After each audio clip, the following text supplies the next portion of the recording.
Bonjour Laure. Alors, Bonjour. 2 réalisations francophones ont été primées aux célèbres Webby Awards. Les Webby Awards, ce sont un petit peu les Oscars du web. C'est une cérémonie, une compétition américaine qui récompense depuis 15 ans le meilleur de l'Internet. Et cette année, comme vous le disiez, 2 lauréats sont francophones, plus précisément français. Et on en avait parlé sur ce plateau. D'abord, c'est le site réalisé à l'occasion de l'exposition Monet à Paris l'année dernière. Vous vous souvenez peut-être de ce site vraiment très innovant, un parcours interactif dans les toiles du peintre Claude Monet où des éléments du décor prennent vie grâce à l'internaute. La deuxième réalisation francophone primée, c'est la web-série Brève de trottoir. Alors celle-ci, je vous en avais parlé à ses débuts. Entre-temps, les réalisateurs ont obtenu l'aide de France Télévisions pour développer leur idée. Brève de trottoir nous emmène faire une visite subjective de Paris en découvrant des quartiers de la capitale à travers des personnages emblématiques.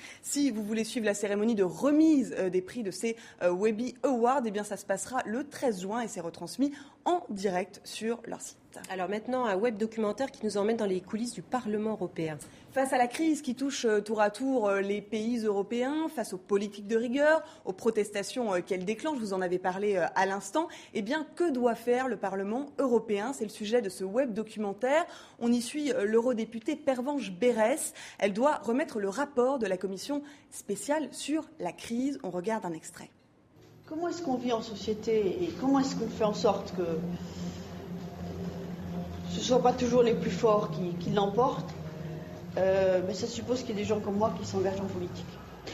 La crise va coûter 60 trillions de dollars à l'échelle mondiale. Nous voulons une réforme des marchés financiers, une mobilisation forte pour sortir les Européens de cette crise et assurer que demain, tout le monde en Europe aura un emploi, sortira de la pauvreté et pourra à nouveau faire confiance au projet européen.